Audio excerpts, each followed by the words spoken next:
Good morning, good morning, good morning, good morning, good morning, good morning, good morning, family. Once again, this your brother E. Here to spread some positivity. My message today, guys, is to focus on the good. Focus on the good. In life, yes, it's going to be bad days. Yes, it's going to be bad times. Yes, bad things going to happen. And yes, bad goes on constantly.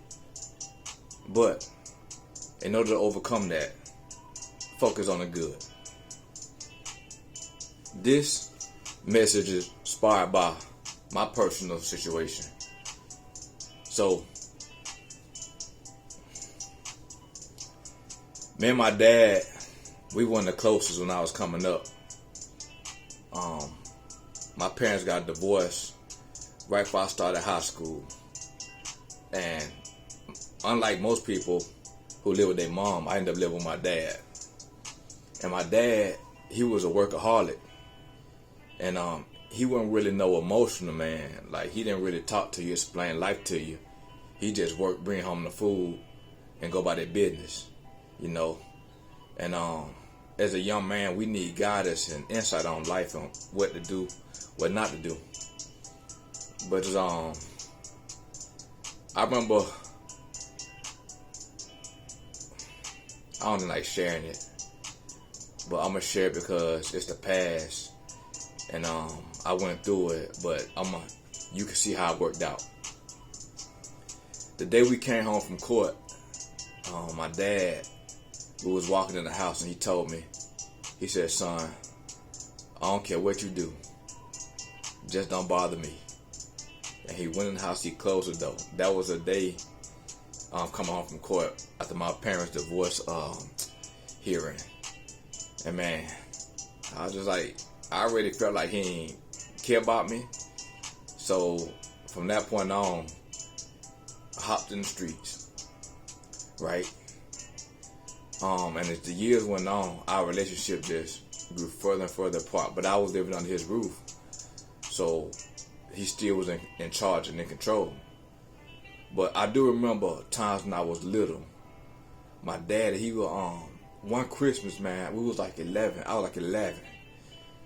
And he brought us like some little mopeds. Man, that's one of the best Christmas I ever remember. And we was out in the neighborhood just flying, you know. And everybody in the neighborhood, man, they wanted to ride our moped, but you wouldn't ride my moped unless you down the back, cause that was mine, you know. But he did things like that from time to time. So my dad was he showed love by providing, not so much through communication. So fast forward, I was like doing really, really bad. My mom had came back, so I would go back and forth between them when I got a little older. And one day I was trying to make a decision what I'm gonna do with my life before I made a big career decision. And my mom, she told me, she said, "Your dad always said you was gonna be something." And just hearing them words, man, there's like a light bulb just went off on the inside of me. And like automatically, how I viewed myself, how I felt about myself, it all switched from negative and worthlessness and nothingness to positivity, growth, hope. I can do something. I was made to be something. Just because my dad felt that way about me. I just never knew it. He had never told me. So that was like when I was like 25. I'm 39 now. For the last few years, I would call my dad on Christmas, Thanksgiving, his birthday, and sometimes he would answer, sometimes he wouldn't. So recently we went like, I think the last couple of years I texted him and he didn't reply. You know, and I done learned to get over it. And then I also, as I became a man and worked and stuff and like see the different relationship dynamics, my dad, he was a strong dude because he married my mom when she already had 3 children and then they had 5 of their own. And he wasn't treated the best, you know. And I'm not on my mom, but my dad wasn't respecting the value like he should have been. Like I saw that. I just didn't understand why or what, you know. But remember I had shot a video a couple of days ago. I said I was going to get gifts for people who have been special to me. Well, I had ordered my dad earlier in the week. I had ordered my dad. He used to love this game called Miss Pac-Man. If you're old enough, you remember it, where you can eat the little chips and then the ghost be chasing you, and then if you get a power chip, you can turn around and chase and eat the ghost. He used to love that game. And I had one in the store, and then I saw the arcade version. So I ordered that for him, and he got it earlier this week. So I'm out and about doing my thing, and I just happened to check my phone. I saw a missed call, and I got my dad's name Pop in my phone, and it said Pop, and I'm like, thought about it. He got that game, and it just felt good to see my dad call me, but I didn't answer the phone that time because I had missed a call, so I said I'm gonna call him later. So the next day I had still forgot to call him back. And I checked my phone later that day, and it was a missed call again from Pop. And I was like, man, my dad done called me twice. And I always wanted to have a close relationship with my daddy, especially as I got older. I understand. He did his best. My parents married when they were young, and they had all them kids. So I think in their mind, all they thought was to do was work and put food on the table. I don't think they had time enough to think about how to sit down and talk to us. So I was like, man, my mom and my dad, like, man, mama, daddy, y'all did the best y'all could. Hats off to y'all. But I called my dad back yesterday, and we was talking and stuff. And you know, I done became a Christian around 25 years old. And then my dad ain't really talk too much about God and stuff because some stuff had happened in our life to where the church was involved, but it wasn't for a good positive reason, and it was played a key part of my parents' divorce. So my dad then, I don't think he denied God, but he didn't really talk favorable about the church. And I always wanted that for him. Once I became a Christian, I said, God, I want you to save my daddy so I can send him in heaven if we never reconcile. But first of all, we reconciled. And then yesterday, he was telling me about some situations he going through. And he said, man, I just asked the Lord to bring me through. And man, I heard my dad say that, man. It just made my heart just feel. Cause I said, man, God, you don't save my daddy to the point to where he talked to you on his own. Because I remember a few years ago, I called to ask him, did he know the Lord that he wanted to accept? He said, yeah, I know him. Yeah, and I accept him. But it was like with that extent of tone. So I'm like, okay, I believe him, but it don't sound like it's nothing to it. And that's none of my business, so I'm going to start of it. But I just want to see my daddy in glory, whether I go first or he did. But when he said that yesterday, I knew that shadow of a doubt. God been touching my dad. You know, and Dad, you told me, you said, I wish I wouldn't have worked so much because I could have spent more time with y'all. Dad, you did the best you can. You did the best you can for us. I remember you tried to buy me that car. It was a pluck and it broke down, but the fact is you bought it for me. It lasted me, 2 weeks? And I the only thing I put oil in it. So that was on me. You never had it to where we didn't have no food. I don't know what happened to my lunch money. Now that's a whole different story, but I survived. But you kept a roof over our head, and you kept food in my belly, and the rest I could do on my own. Daddy, I appreciate you. You work hard, and that's something you instilled in me. So a lot of that I learned from you wasn't so much your words, it was your actions. You took care of your house. You took care of us the best you can, Dad. You did an amazing job. And I never be able to thank you enough for what you done for me. because you helped me stay committed to my career. I'm almost 15 years in now, Daddy. Because I saw you put your 20 plus years in with your career. So I want to use this to talk to the people who may not have a close relationship with their parents. Don't give up on them, because I'm pretty sure they ain't giving up on you. And for people who don't even know their dad, like most people these days, I guarantee you, if you talk to him and get his side of the story, it may be different.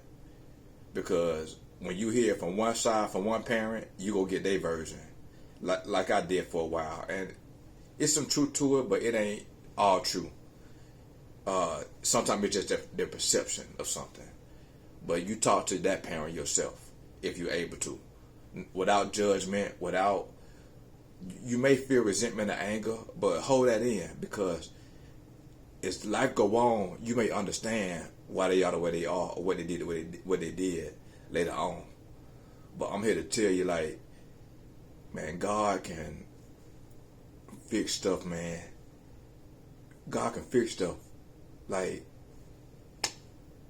so focus on the good in situations. Because I get sit up here saying all the negative stuff and bad stuff my dad did and the stuff he didn't do. But then if I give him credit for the things he did do, my dad did a whole bunch. And I don't even know if I treated him properly enough or show him enough credit when I was a kid. So imagine him take care of a whole house, a wife and 8 children, and all he doing is just working. Nobody, thank you. Sending him on a vacation or sending him to the favorite sports game. We ain't do none of that for my daddy. We ain't do none of that stuff. You know, we ain't buy him no gifts. Now that look on it. He's still a human. Like, why we didn't show him appreciation that we'll show to somebody else? You know, and then expect him to be happy and smile all the time. He probably like, man, God, like all I do is work and take care of y'all. Y'all don't show me no appreciation. But he never even voiced that. That much a man my pop is. So, Dad, I love you. Mama, love you. Sister, brothers, love y'all. Family, YouTube, people out in the world, love y'all too. But this holiday season, you might not have the same testimony as me this year, but hopefully one day you will. And if your parents already passed on and you got like animosity or resentment towards them, what point is it, or what good is it going to do for you to keep holding on to it at this point? You let that stuff go so that your children know how to deal with situations properly, and then you'll be free too. I still got a close relationship with my mom, and I don't know if that ever changed, but I appreciate her. At least she got me here. You know, she a human too. We look at our parents like they supposed to be superheroes or perfect people. Man, they people. And they were young people when they had us most of the time. Imagine y'all know how we was when we were young, or if you young now, you know how you living. They no different. You know, but now they got children to take care of too, on top of that. So man, you gotta get some credit. You know, gotta get some leeway. You gotta get some benefit of doubt in that situation. And I'm just grateful that I'm here. I'm grateful that I got 2 amazing parents, amazing siblings, an amazing life. You know, and I want to let y'all know, if you don't have that yet, that it will come. You just got to hang in there. Keep looking at the good in situations. Keep doing good and keep doing the right thing. And in time, your life will start to materialize into that. Forget about this negativity stuff. It's enough of that stuff. Reality TV, the news, and not just because the news trying to be negative, but they reporting the stuff that most time is negative. No fault of their own. We need to know what's going on. But go make life good for you. You be the good news in your life and in the life of the people who know you each and every day. And guys,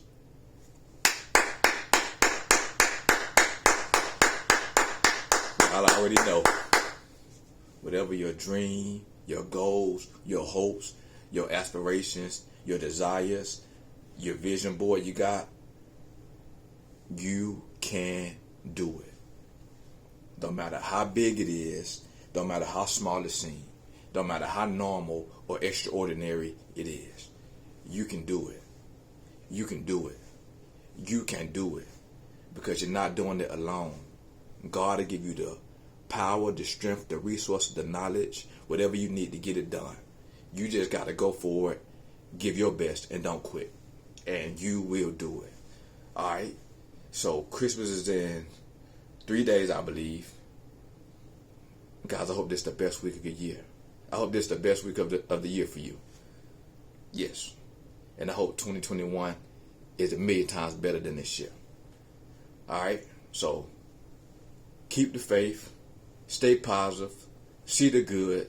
Do right. Live below your means. Spread love. Be the best you can possibly be each and every day. You got this. Alright? I love y'all. And I'm out.